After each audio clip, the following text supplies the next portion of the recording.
Bem-vindos ao Observatório da Imprensa, a mídia nesta semana.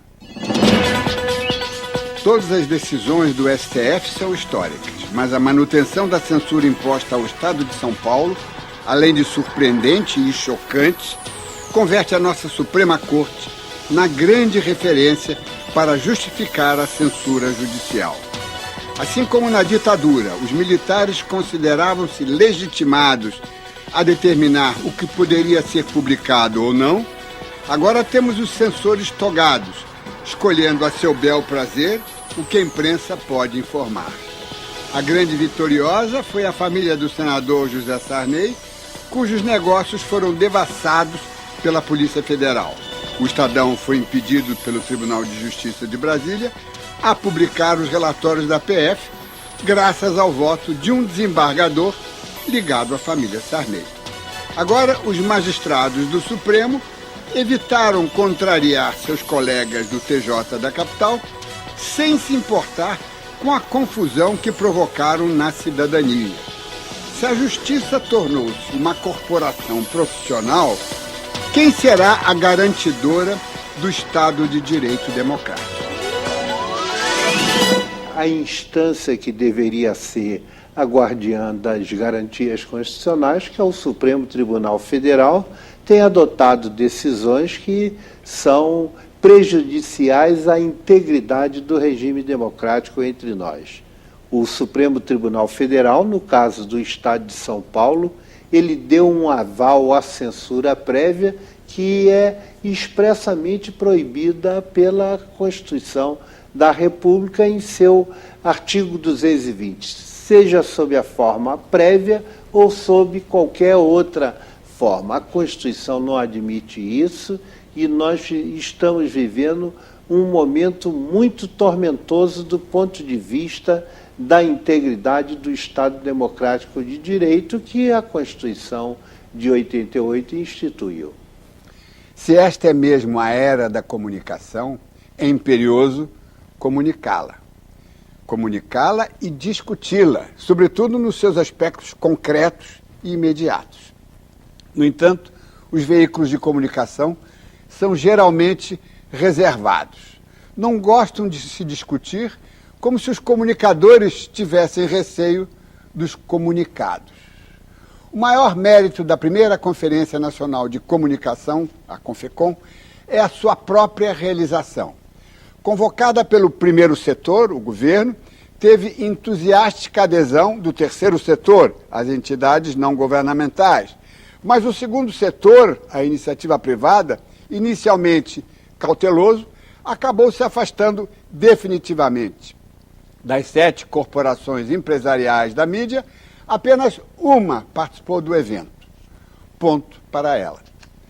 Nunca é demais lembrar, porém, que os 3 setores não se importaram muito com o misterioso sumiço do Conselho de Comunicação Social. Previsto na Constituição como órgão auxiliar do Congresso, o Conselho de Comunicação teve curtíssima duração. E como já lembramos inúmeras vezes aqui neste observatório, até hoje ninguém se deu o trabalho de explicar por que razão evaporou-se e foi desativado. A CONFECOM recebeu cerca de 6.200 propostas, a maioria claramente retórica, mas na abertura, ao longo do dia de hoje, nenhuma ONG ou movimento social lembrou-se de protestar contra a decisão do STF que manteve e até legitimou a censura prévia imposta ao Estadão. Esperemos que a omissão seja reparada amanhã ou depois, porque com este renascimento da censura, não adianta discutir a comunicação. De qualquer forma, as propostas geradas pelos diversos órgãos do primeiro setor, devidamente debatidas pelo Legislativo e a sociedade, podem superar as omissões e a obsolescência de uma comunicação concebida antes da era da comunicação. Vamos ver como ficou o resultado da votação na urna eletrônica do nosso site.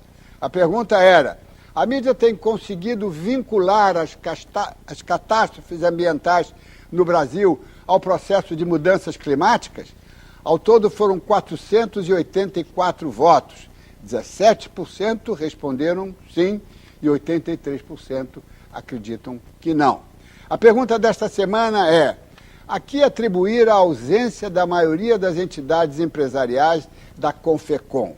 A falta de disposição dos empresários para debater a mídia ou a reação à partidarização da pauta da conferência? A votação deve ser feita apenas em nosso site, no endereço que você vê aí na tela.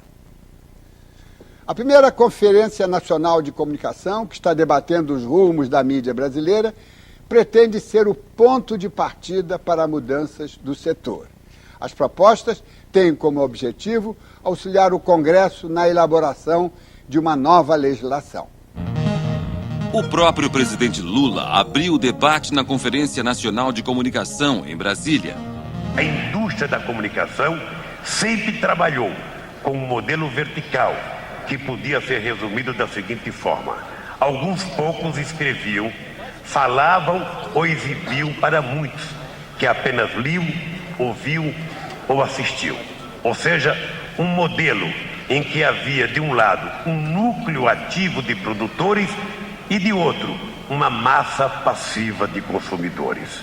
O poder de interferência dos leitores, ouvintes e telespectadores, que era quase nulo no esquema tradicional, deu um salto espetacular com o surgimento e o fortalecimento da internet. Não são pequenas as consequências desse processo, a um só tempo tumultuado e estimulante. Não creio que ele ameaça o jornalismo, ao menos o bom jornalismo. Ao contrário, creio que o bom jornalismo sairá fortalecido dessa prova. Com a participação, inclusive, de convidados estrangeiros, a CONFECOM reúne representantes do governo, da sociedade civil e do empresariado. Os eixos que norteiam a conferência são produção de conteúdo, meios de distribuição e cidadania. Hoje, esta televisão digital, conforme estabelecido por Vossa Excelência, gratuita, móvel, aberta, é o exemplo da TV digital que está sendo levada para todos os países do Mercosul. Durante 4 dias, vão ser debatidas as propostas encaminhadas pelas conferências regionais de todo o país.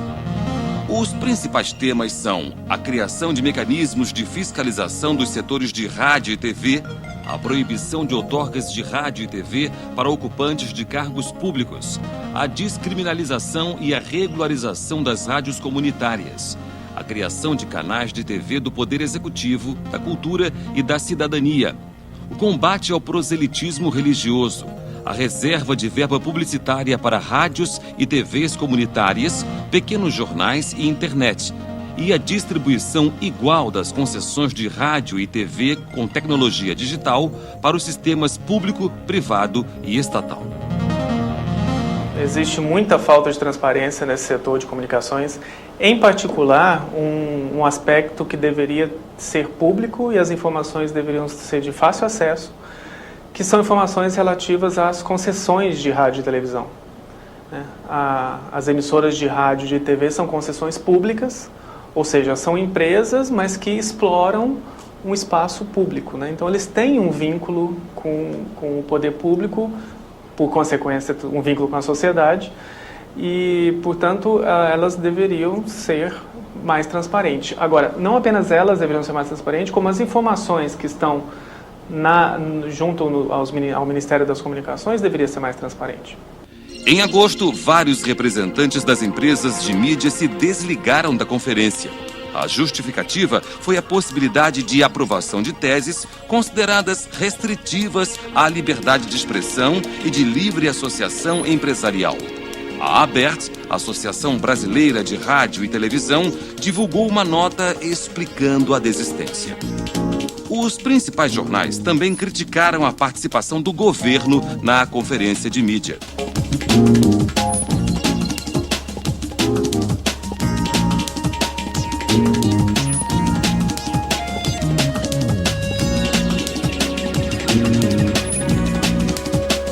A distribuição de verbas oficiais para publicidade é uma forma de intimidação, é uma forma de silenciar o jornalismo investigativo, o jornalismo mais combativo, mais crítico. Eu não tenho dúvida nenhuma com relação a isso, né? Os governantes lançam mão desse artifício para silenciar ou ao menos intimidar ou ao menos passar alguns recados sutis para os meios de comunicação, no sentido que eles sejam mais amigos do poder. O governo não só pode, como o governo deve interferir no setor da comunicação, mas a gente precisa ter muito cuidado com esse tipo de interferência. É preciso não dar muito poder, demasiado poder aos governantes, porque essa é uma área sensível. Portanto, é preciso que haja regras claras, é preciso que haja muita discussão para que os governos possam sim intervir, mas a sociedade tenha um mecanismo para se proteger de maus governantes. Dentro desse marco regulatório, nós achamos que é essencial que se aponte imediatamente para novos parâmetros, novas normas democráticas, transparentes, de concessões de canais de rádio e televisão, que impeçam, por exemplo, um problema histórico no Brasil, a propriedade, mesmo que de maneira indireta e atravessada, de concessões de concessões de rádio e televisão nas mãos de políticos. É importante que isso seja, de alguma forma, claramente coibido. Na semana passada, em Brasília, conversei com o ministro-chefe da Secretaria de Comunicação, Franklin Martins. Ele ressaltou a importância da reformulação nas leis que regem o setor. Diniz, eu tenho uma expectativa muito positiva em relação à primeira Conferência Nacional de Comunicação, porque eu acho que o Brasil está precisando discutir amplamente, abertamente, à luz do dia, os problemas, os impasses e os desafios da comunicação, da imprensa no Brasil. Do ponto de vista legal, o nosso marco regulatório, especialmente na questão da radiodifusão, é antigo, não se adapta, não responde aos problemas atuais. Responder aos problemas atuais é crucial, especialmente no momento em que nós estamos assistindo a um avassalador processo de convergência de mídia. Dentro de muito pouco tempo, vai ser difícil saber o que é o sinal de radiodifusão que se recebe no aparelho e o que é o sinal que se recebe, por exemplo, através da tecnologia de 3G, banda larga, no mesmo aparelho. Quer dizer, tudo isso vai estar trançado, intrincado, e é necessário regular todo esse tipo de coisa. E é necessário regular também, quer dizer, como que a sociedade se relaciona, entende, com os meios de comunicação, como os meios de comunicação se relacionam com a sociedade. Isso dentro de um quadro de absoluta liberdade de imprensa. Dessa conferência, eu estou seguro, não sairá nada que diminua a liberdade de imprensa. Só sairão propostas que aumentem ainda mais a liberdade de imprensa e a oferta de órgãos de comunicação, de instrumentos de comunicação, de possibilidades de comunicação para a sociedade brasileira. Eu estou muito otimista, evidentemente, não vai ser um passeio, não vai ser algo onde não há debates acalorados, vai haver paixão, vai haver debate acalorado, vai haver disputa, isso é normal, isso faz parte da democracia, quem gosta da democracia convive com isso numa boa, e eu acho que, ao final, nós vamos ter um conjunto de propostas, a maioria delas, eu estou seguro, extremamente importante. Pode ter uma outra proposta que saia aqui e ali do esquadro, mas isso também é normal dentro de um processo dessa natureza.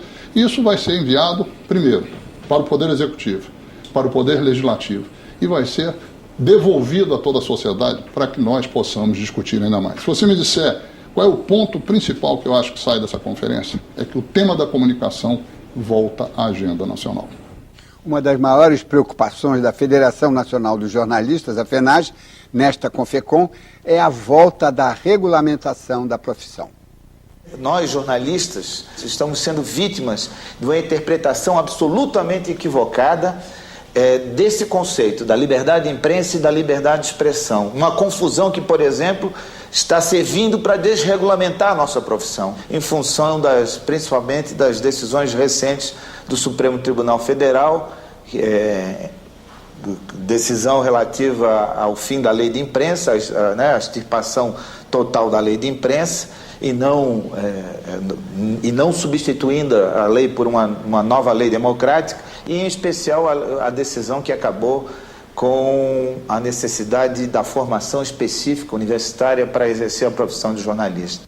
Para avaliar o que está acontecendo na Confecom em Brasília, estão conosco no estúdio em Brasília o jornalista e sociólogo Vinícius Lima e a repórter da Folha de São Paulo, Elvira Lobato. Aqui no Rio, ao meu lado, o documentarista e homem de televisão Nelson Roinef. Você pode enviar suas perguntas ou comentários através do nosso chat ou pelo telefone. Não deixe de participar. Queria começar primeiro com a Elvira, que é repórter que está cobrindo a Confecom, e que ela explicasse rapidamente o que aconteceu ontem, por que de repente a audiência, o público, começou a vaiar o ministro Hélio Costa e vaiou inclusive também o único representante empresarial João Saad. Quer dizer, parece que está um pouquinho de circo. Como é que foi, Elvira? Olha, eu acho que a causa dessa vaia é porque uma boa parte dos participantes dessa conferência são uma boa parte de defensor da rádio comunitária de televisão comunitárias, que são pessoas que estão reivindicando hoje concessões ou a pulverização das concessões, e eles identificam no ministro Hélio Costa um representante das empresas.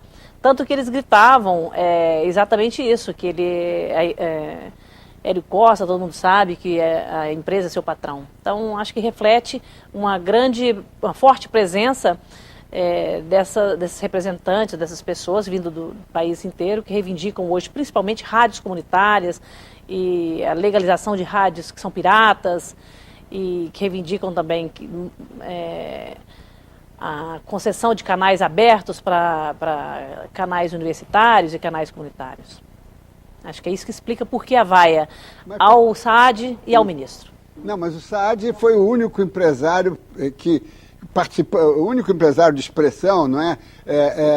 Ele e a entidade que ele representa. E por que ele mereceu essa vaia? É injusta, porque ele está, digamos, do lado da Confecom, não é? Olha, aquilo ali é um caldeirão, né? Tem pessoas representando os mais diversos e antagônicos pontos de vista. Então, para você ter uma ideia, entre as propostas que estão para votação, para discussão nos grupos de trabalho, tem os que defendem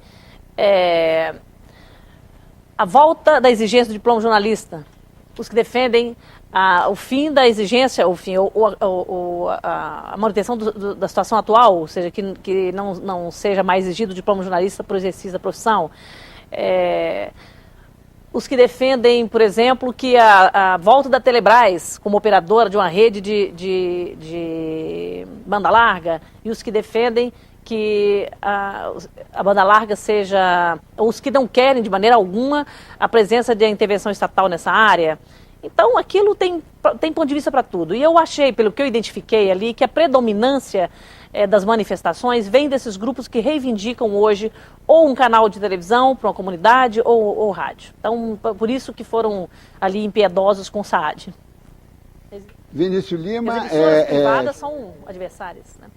Vinícius Lima é sociólogo e jornalista, é pós-doutor em comunicação, fundador do Núcleo de Estudos sobre Mídia e Política da UNB, assessor no Senado Federal de 81 a 89 e foi um dos relatores do tema comunicação nas respectivas subcomissão e comissão da Constituinte de 87 e 88. Vinícius, tem aqui alguns temas que eu gostaria que você avaliasse, analisasse, mas o primeiro deles, e não sei também se você concorda com essa minha colocação, com essa premissa, é de que, de alguma forma, a Confecom deveria ter começado com alguma manifestação contra a censura, porque essa é uma censura que agride os empresários e agride, sobretudo, os profissionais. São os repórteres os punidos, e não apenas os empresários. Como é que você vê essa questão? Olha, Diniz, a Confecom ela tem uma sistemática muito especial para encaminhamento de debates e de propostas. Então eu tenho a impressão que não apareceu ainda, pelo menos nada sobre isso, à exceção da sessão de abertura, onde evidentemente aqueles que tiveram a oportunidade de falar poderiam ter falado sobre esse tema. Afora isso, até agora, boa parte do que aconteceu foi uma discussão sobre o procedimento, né? o regimento interno, que era para ter sido resolvido antes mesmo da sessão de abertura, acabou sendo resolvido por um acordo de última hora, que só veio acontecer hoje no final da tarde, depois das 3h30 da tarde. Então eu acho que isso explica um pouco por que temas como esse e outros, que são temas atuais e candentes e que são objeto são no mínimo polêmicos, né? Eles não apareceram ainda no debate da Confecom, mas podem ainda aparecer. Nelson Roinef é jornalista, produtor, diretor de televisão, dirigiu os programas jornalísticos para as redes Manchete, SBT, Band, Cultura, TVE e Discovery. Especialista em novas tecnologias, é presidente do Instituto de Estudos de Televisão, IETV. Nelson, como é que você vê, você acha que a Confecom pode começar a preparar o terreno para as novas tecnologias, as convergências de conteúdo que agora... Em suma, tem todo aí um emaranhado, um processo de revoluções sucessivas. Isso está sendo cogitado ou apenas o governo está cuidando disso?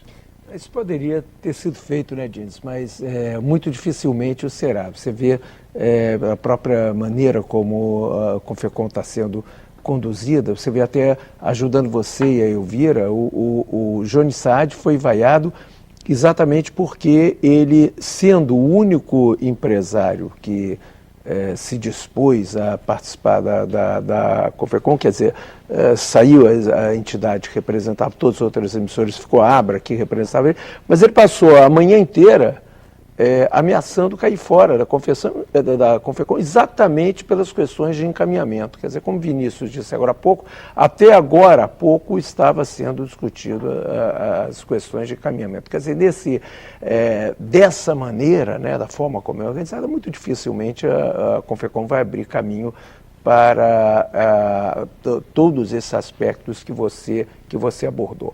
O PL 29, por exemplo, sim, que foi aprovado essa semana na Comissão de Ciência e Tecnologia da Câmara, essa abre um caminho muito importante para uma mudança de peso, né, em toda a área da TV por assinatura. Quer dizer, para não cansar o espectador com jargões, detalhes, palavras, tecnicismos que não lhe interessam, algumas coisas muito importantes vão acontecer. A primeira, a entrada das teles, a entrada oficial das teles na distribuição de conteúdo. Isso é muito importante. A segunda, um espaço para a difusão de conteúdo brasileiro, de conteúdo nacional, o que é tão importante quanto, né? Esse espaço, por exemplo, é importantíssimo porque retoma a questão da TV por assinatura a sua origem. A TV por assinatura, que vem sendo tratado como um serviço,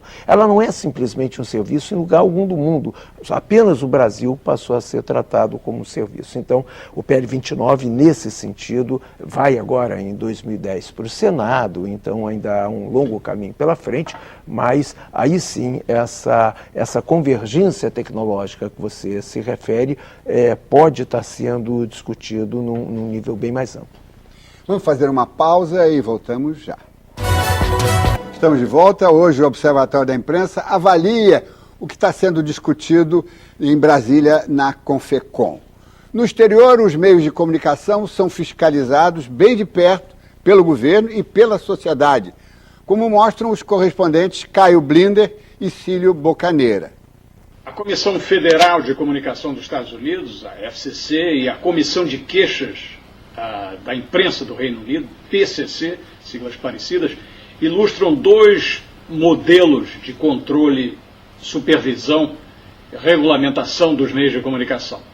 A FCC americana cuida apenas da mídia eletrônica, sob o princípio de que elas operam, como no Brasil, sob concessão do governo, diferente da mídia impressa, que nos Estados Unidos só presta satisfação à justiça comum.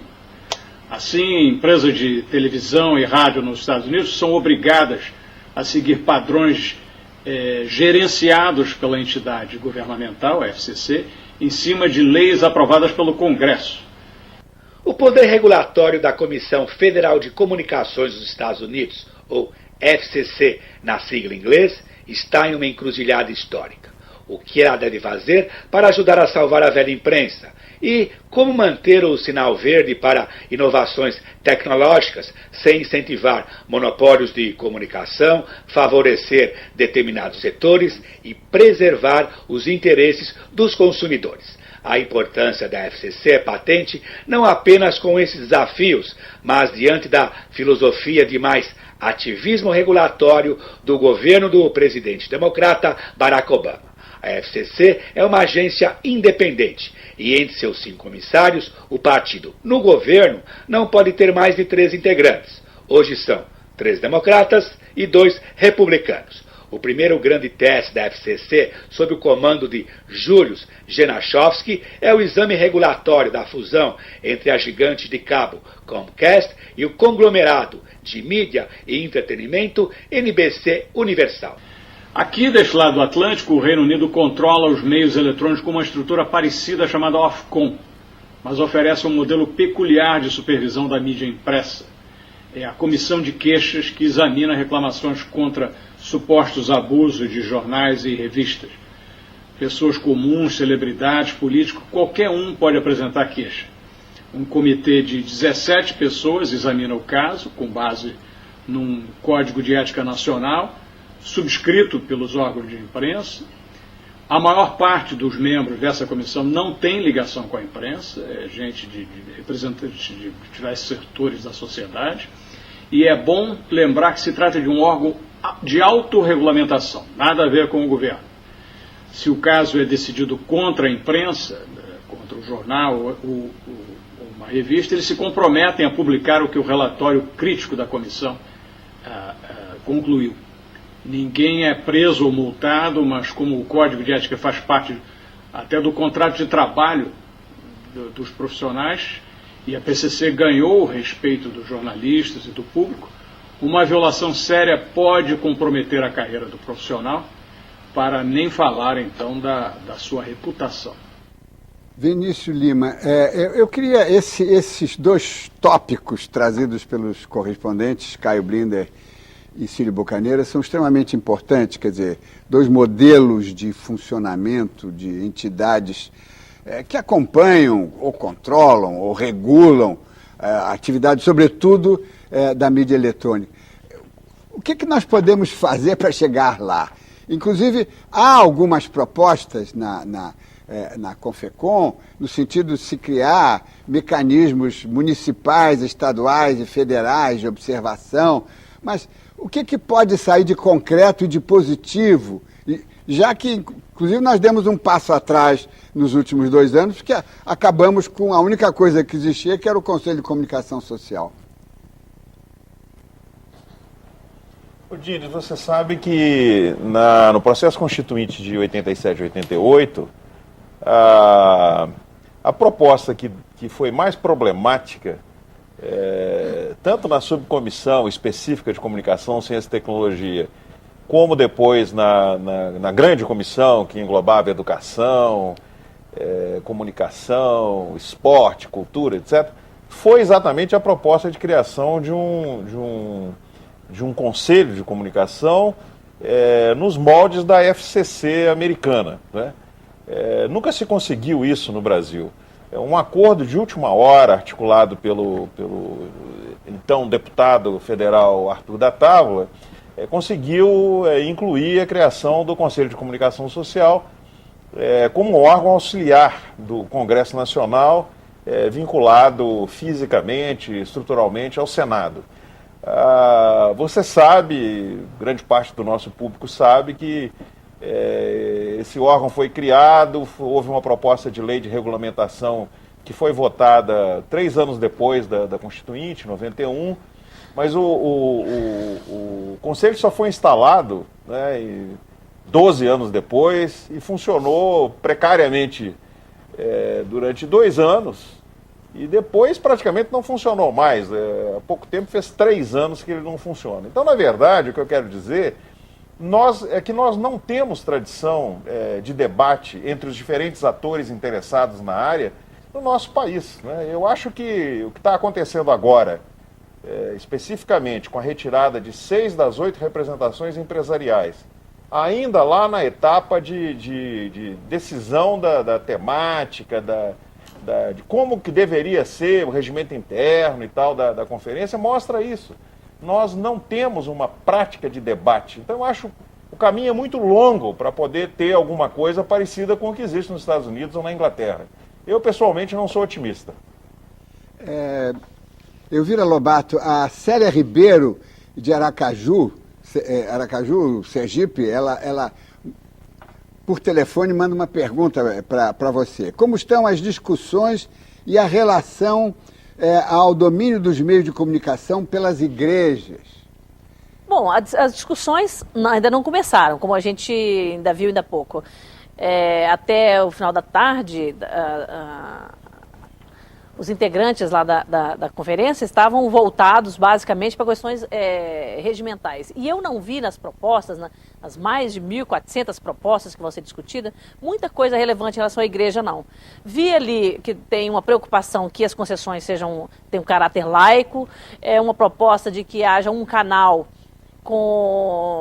para reunir a programação de todas as igrejas. Para mim não ficou claro se seria em substituição aos canais já existentes ou se seria um novo canal. Mas eu tenho uma posição que é a seguinte, Dines, eu acho que muito mais do que mexer na regulamentação, na legislação, o nosso problema é de fiscalização e cumprimento da lei que existe. Então, às vezes não adianta fazer uma belíssima lei, se depois, no final, você vai ter 1000 artifícios ou 1000 maneiras de contornar essa lei. Por exemplo, não há na legislação brasileira previsão de que igrejas tenham concessão de radiodifusão. E, no entanto, o que mais cresce hoje no Brasil são emissoras em mãos de igreja. Não é permitido o arrendamento de canal de TV, e, no entanto, o que mais se vê é arrendamento, às vezes, de grandes espaços, a totalidade de uma emissora, principalmente de rádios. As emissoras educativas não é para ter uma programação religiosa, no entanto, você tem inúmeros canais de televisão educativa que são simplesmente programação religiosa. Eu acho que o governo tem muito instrumento, com o que ele tem na mão, se ele fiscalizasse, garantisse o cumprimento da legislação que já existe, o cenário já seria muito diferente do que se tem hoje. Nelson Rony, com a sua experiência de ter trabalhado em tantas emissoras de televisão, de estudar a fundo a questão sobretudo de televisão, ou das novas tecnologias, ou dessa convergência que vem por aí, você acha que será possível esperar da Confecom, ou mesmo do governo, que já está, pelo menos no final de governo, tem mais um ano, né? Depois vamos ver o resultado das eleições, mas você acha que num futuro próximo essa confusão pode ser organizada? Essa confusão ela já está sendo organizada, né? Porque o que nós estamos chamando de confusão aí, na verdade, é uma desconfusão, né? Quer dizer, a tecnologia ela está sempre à frente da sua regulamentação, né? Então, não se pode, da mesma forma como não se pode impedir uma tempestade, né? Não se pode impedir o avanço tecnológico. Porque há bem pouco tempo você via a televisão como radiodifusão. Quer dizer, a televisão era o que até o presidente Lula falou ali no início, era um ponto falando para vários pontos. Hoje não é mais assim, né? Quer dizer, hoje os sinais de televisão, primeiro que todos os sinais, eles são iguais, seja sinal de televisão, seja sinal de telefonia, seja sinal de dados, são os mesmos sinais. Então eles carregam o conteúdo que for para carregar. Quer dizer, nós vamos nos acostumar em muito pouco tempo ao fato de que, da mesma forma que você não pode distinguir dentro da sua casa a água que vem para preparar a comida ou para dar banho no cachorro ou para lavar o chão, você não pode distinguir os bits que entram na sua casa. Os bits entram através de qualquer forma e esses bits estão trazendo conteúdo. Isso aí, as gerações dos nossos filhos já sabem isso, já percebem isso, e as gerações dos filhos, nossos filhos nunca vão imaginar que houve um dia em que sinal de telefonia era uma coisa, sinal de dados era outra coisa, sinal de televisão era outra coisa. Quer dizer, é inevitável alguma coisa acontecer no sentido de... Já aconteceu, não é? Tanto que quando você vê um anúncio, alguém te anunciando um combo, você compre sinais de TV e você ganhe de graça sinal de telefonia, é o mesmo que dizer, você compre água para lavar o cachorro e ganhe de graça água para lavar roupas. É a mesma água que está te vendendo. Então, isso já acontece. Está na hora de fazermos mais um intervalo e voltamos já. Voltamos com o último bloco do Observatório da Imprensa. Hoje estamos avaliando as mudanças propostas pela Conferência Nacional da Comunicação, a CONFECOM. Elvira Lobato, as grandes corporações empresariais, 6 delas, estão ausentes da reunião, mas os contatos entre governo e elas se mantêm, porque tem toda aí essa coisa não pode viver à custa de espasmos emocionais. Quer dizer, como é que vai ser o day after, sexta-feira? Como é que a vida continua? Olha, Dines, até queria fazer uma observação, porque foi colocado ali que o Johnny Saad foi o único empresário presente ali na conferência, né? Não foi bem assim, meu amigo querido Alevo, da RedeTV, estava ali. E as companhias telefônicas formaram um segmento maior, o segmento que mais indicou delegados com direito para votar nessa conferência. Porque cabia ao setor empresarial uma cota ali de 40%, e aí as empresas cuidaram de preencher essa cota, até para viabilizar a realização dessa conferência. O governo está ciente da posição das demais empresas, porque desde agosto que elas se afastaram por entender, na época, que havia divergências ali intransponíveis com os representantes de sindicatos, de associações, de ONGs, que não faria sentido permanecer ali. Bom, também elas foram uma decisão de livre-arbítrio, acharam que não valia a pena e saíram fora, e dois grupos continuaram. Eu acho que não vai mudar em nada, porque é uma relação entre o poder concedente e as empresas que prestam esse serviço. Não acho que haja retaliação por parte do governo, não acho que, também espero e acredito que não vai acontecer nenhum privilégio às que foram nesse congresso. A gente vê, por exemplo, quais são as propostas do setor empresarial nesse congresso, nessa conferência. A Abra, que representa a RedeTV e a Bandeirantes, encaminhou 8 proposições, que basicamente são de defesa da liberdade de informação. Tem uma questão ali bem pragmática da Abra, que é a aprovação da multiprogramação na TV digital. É uma questão que interessa ao grupo empresarial, que gostaria de transmitir várias programações simultâneas em vez da alta definição. Da parte das companhias telefônicas, são 11 propostas, também ali muito de interesse objetivo do setor delas, nada política, né? As companhias telefônicas, pelo menos no primeiro dia, não entraram em nenhuma polêmica com as ONGs e com os sindicatos. Dentro desse pragmatismo, eles estão defendendo que façam parte, que sejam chamadas pelo governo a integrar essa rede nacional de banda larga. Querem também ter o direito de transmitir TV a cabo, defendem a redução de impostos nessa área. Então, elas são muito pragmáticas, do interesse comercial delas que elas estão discutindo, não estão polemizando, estão ali numa posição de não ter nenhum enfrentamento com o setor, com o terceiro setor. E eu acho que não vai acontecer. O day after vai ser um day after, uma sequência do que já vinha acontecendo de agosto para cá.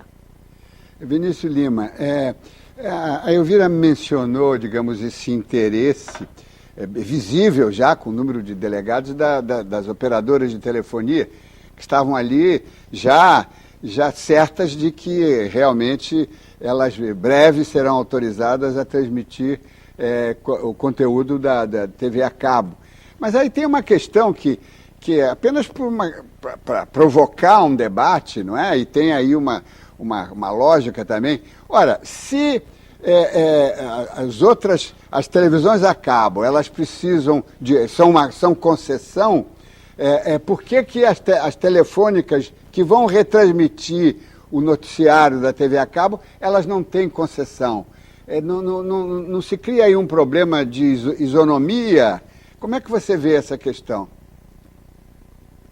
Eu acho que cria, e é exatamente essa uma das questões que precisa de estar contemplada num marco regulatório geral, né, que, como já foi dito várias vezes aqui hoje, regule o setor como um todo. Nós estamos totalmente defasados com relação ao passo da tecnologia, não é? A nossa legislação não contempla muita coisa que já está acontecendo, como o Nelson acabou de falar aí, essa diferença da água para lavar o cão, ou para lavar o carro, ou para tomar banho, quer dizer, isso está acontecendo na área das telecomunicações, da comunicação em geral, e, no entanto, as águas têm tratamento diferente, né? Então, agora, aproveitando a sua pergunta e pegando carona no que a Elvira falou, eu também acho que o day after não vai acontecer nada, até porque as empresas que se afastaram, os grandes grupos de mídia brasileiro, sobretudo da mídia eletrônica, mas também da mídia impressa, porque tanto a ANER como a NJ, que são as entidades representativas dos jornais e das revistas, se afastaram da comissão de organização. Não vai acontecer nada com elas em relação à relação com o governo, mas eu acho que a longo prazo acontecerá sim alguma coisa, do ponto de vista da imagem, delas terem se recusado a participar desse momento histórico, que é um momento de debate democrático. As empresas têm 40% dos delegados, né? 40% das empresas, 40% do setor da sociedade civil e 20% do governo. Então elas não perderiam nada em estar lá representadas e participando do debate. Então, nesse sentido, eu acho que no futuro uma avaliação poderá revelar que elas não se conduziram como deveriam ter se conduzido, elas deveriam ter participado. Nelson, você acha que as corporações empresariais, elas perderam uma oportunidade de deixarem essa marginalização que são consideradas pelo terceiro setor e participarem? Em suma, em algum momento, para evitar uma futura Venezuela, tem que haver um mínimo de convergência. E está todo mundo, digamos, de certa forma, não, eu não vou porque eu não concordo. E cria-se uma diferença abismal, não é? Que é perigosa, né? Mas eu não concordo muito não, Diniz. Eu acho que eu vejo, eu entendo as razões pelas quais as grandes empresas do setor deixaram a comissão da CONFECOM, e eu acho que quem deveria refletir sobre isso não são as empresas, é a organização da CONFECOM. Eu acho que o day after ao que você se refere, eu acho que deveria estar muito mais voltado para o governo do que para os grupos empresariais. O governo, para ser muito sincero, o governo deveria pensar onde foi que nós erramos, né, ao convocar uma conferência nacional de comunicação, na qual meses antes, né, os seis principais grupos empresariais, entidades que representam grupos empresariais, simplesmente se retiraram. E uma sétima quase se retirou no dia da abertura da CONFECOM. Então, não são as empresas que estão... O erro, né, o problema está muito mais na CONFECOM do que nas empresas. Elvira, eu quero voltar àquela questão da censura ao Estadão, porque o que me chama a atenção dentro desse quadro é de que nós temos duas pautas que não deveriam existir, devíamos ter uma pauta só. Quer dizer, o problema, você foi ameaçada por não sei milhares de processos porque você fez uma matéria sobre a Igreja Universal do Reino de Deus, e podia ser processada e podia perder as causas. Quer dizer, essa não é só uma causa da empresa para a qual você trabalha, é uma causa também dos profissionais. Quer dizer, o que eu acho, de novo, eu acho que essa divergência, nós estamos criando duas pautas diferentes para a comunicação, e o ideal é que houvesse um mínimo de denominadores comuns que pudesse manter digamos, uma pressão comum, porque os inimigos estão unidos lá. Eles sabem o que eles querem com relação ao controle da imprensa. Agora, se os profissionais, se as entidades do terceiro setor e as empresas não conseguem encontrar uma pauta mínima, você não acha que a coisa tende realmente a se fragmentar? Gines, como os debates são só no início nessa conferência, não dá não ficou visível ainda se o terceiro setor está com essa preocupação que você está colocando. Eu acho que eles estão com cada uma das entidades que estão participando ali, cada representante está indo com um objetivo de defender uma causa sua, própria, talvez por ser a primeira conferência. E não acredito que eles estejam, nesse momento, identificados assim com a problemática da liberdade, da grande imprensa nesse momento. Não me pareceu, pelo menos ninguém que pegou o telefone falou sobre isso. Eu concordo com você que a defesa da liberdade de informação é prioritária, porque sem ela, bom, o que adianta você ter leis e se de repente isso não funciona na prática. Eu espero que esse terceiro setor se manifeste sobre esse caso ou amanhã ou no encerramento, mas se não se manifestarem também não vai ser uma surpresa, porque eu acho que por ser a primeira está indo todo mundo com muito sede ao pote de defender o seu ponto de vista, defender aquela proposta pelo qual ele vem reivindicando há tantos anos. Por exemplo, o pessoal de rádio, a grande questão que está sendo colocada lá é essa questão da aumentar a autonomia das rádios comunitárias, garantir verba para as rádios comunitárias, para os canais comunitários. Então nós estamos nesse estágio ainda, talvez por ser o primeiro evento. Vinícius Lima, você acha que há condições de já começar a preparação para um segundo evento? Quer dizer, esse foi preparatório, foi para realmente abrir a rolha para que as coisas começassem a se soltar, para que a comunicação começasse a ser comunicada e discutida. Você acha que já seria possível já fazer um cronograma de uma segunda CONFECOM ou de um outro sistema de conversas e de trabalho já para o ano que vem? Olha, eu acho que sim.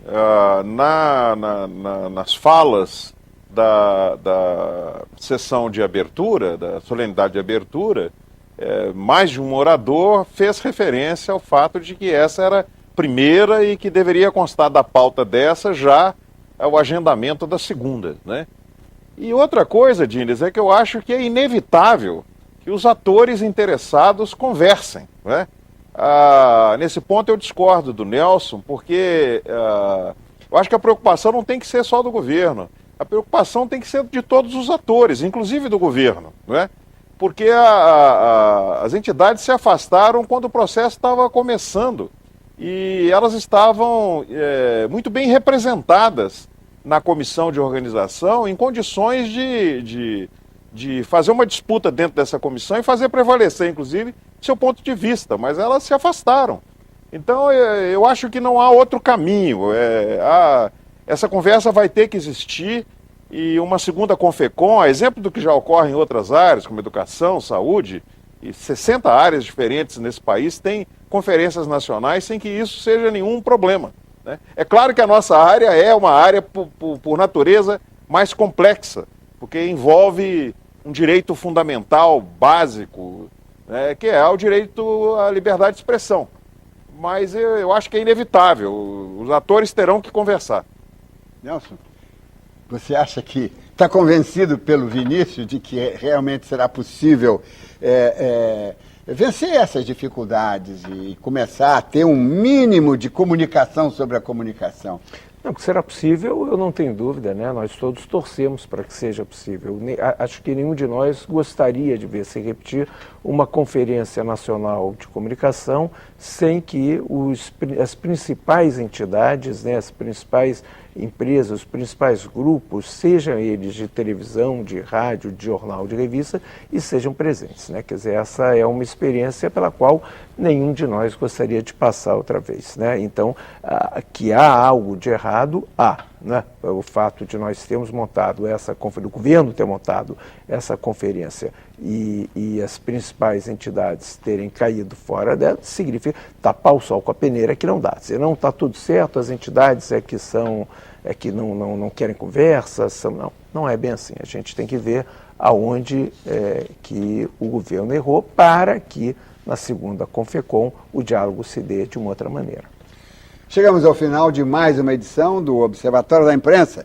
Quero agradecer a presença dos jornalistas Vinícius Lima e Elvira Lobato e do homem de televisão, produtor de cinema, Nelson Roineff. E lembra-se, acompanhando o Observatório da Imprensa, pela TV, pela internet, pelo rádio, você nunca mais vai ler jornal do mesmo jeito. Uma boa noite.